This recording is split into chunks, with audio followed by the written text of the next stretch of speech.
Hi, this is Pastor Randall Neal at Zion Lutheran Church in Hopkins, Minnesota. Today's Tuesday, April 27th, 2021. I want to talk a little bit about birds. Each morning I have a great way to begin my day. Out in our four-season porch, which overlooks a park, I get a chance to see the birds. I open the windows a bit in the wintertime, even more so in the spring. I'm not quite ready to go downstairs yet and sit outside, but nonetheless, I love listening to the birds. And one of the long, loud songbirds that I hear regularly is the cardinal, the red cardinal. That was my daughter Jessica's favorite bird, still is.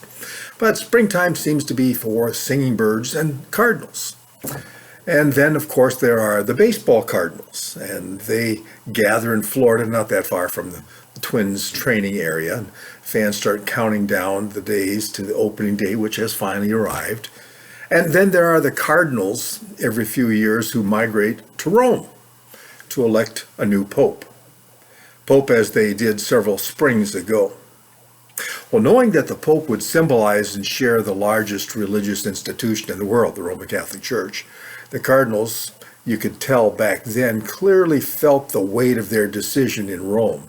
And some of them talked about it, expressing in advance the kind of man they thought the Church needed. And I like what some of them said, particularly one cardinal had to say about the times in which we live. I thought it was pretty perceptive on his part.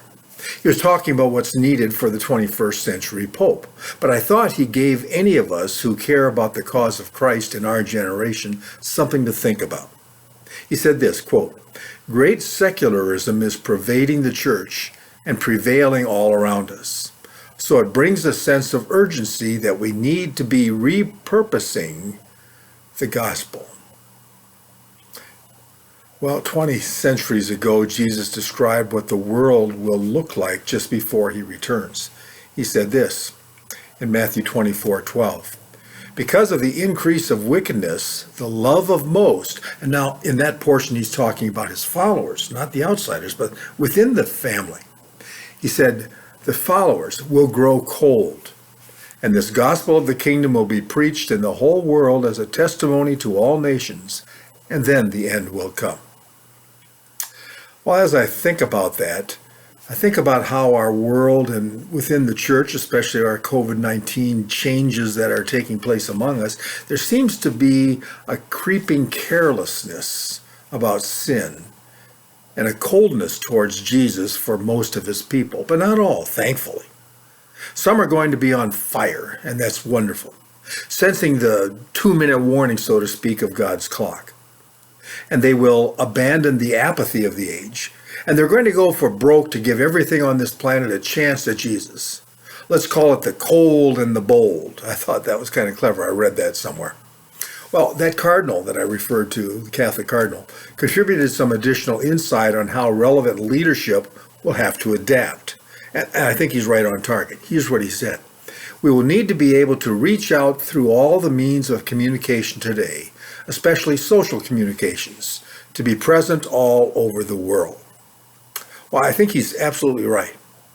Now, rewind 2,000 years ago and hear God's ambassador, St. Paul, articulating a spiritual rescue strategy for all times, kind of what this cardinal was referring to. And Paul said it this way in 1 Corinthians 9:22, "I have become all things to all men, so that by all possible means," hear that, by all possible means, "I might save some." By all possible means. In order to be, what did he say? Present all over the world? Well, what do we have available to us today, my friends? Marvelous social media tools. I don't use a lot of them, and a lot of them are intrusive, but when you look at it as a tool for spreading the gospel, there's some pretty wonderful stuff out there. You do have Facebook and YouTube, Instagram and Google, Twitter, Amazon, smartphones, mobile apps, words that represent a worldwide revolution in communication, instant access to whatever. We can buy things, we can be entertained, things that will corrode your soul, or if we Jesus followers hear the wake-up call, things that we can use to help reach a soul. You know, there are 35 times the number of people here than there were when Jesus gave his final orders from the words we hear in Mark 16:15 and Matthew 28, where Jesus' followers were commanded, "Go into all the world and preach the good news to everyone, everywhere." Now, there are nearly 8 billion, that boggles my mind, I can't get my head around it, but 8 billion humans on Earth, and over 150,000 slip into eternity every day. They die. Now, my friends, we can't trap the life-saving gospel of Jesus inside the church walls, be locked in. We've discovered that through COVID. So many churches, I'm afraid, are falling apart at the seams because they have no way of getting beyond their walls. Thankfully, we here at Zion are able to use the media to a much greater extent, and very grateful for it. In today's cynical and tribalized world, because that's kind of where I see us, the primary messengers of Jesus' good news is what? It's you, the everyday believer. And the most effective means of reaching the most hearts are outside the box, not inside the walls. Came across, as following up of the Roman Catholic cardinal, a commentator, James Martin, his description of what kind of leader the Roman Catholic Church needed. And I liked it because I think he summed up the kind of leader I want to be for my Lord, whatever the church body, but with a Christ focus.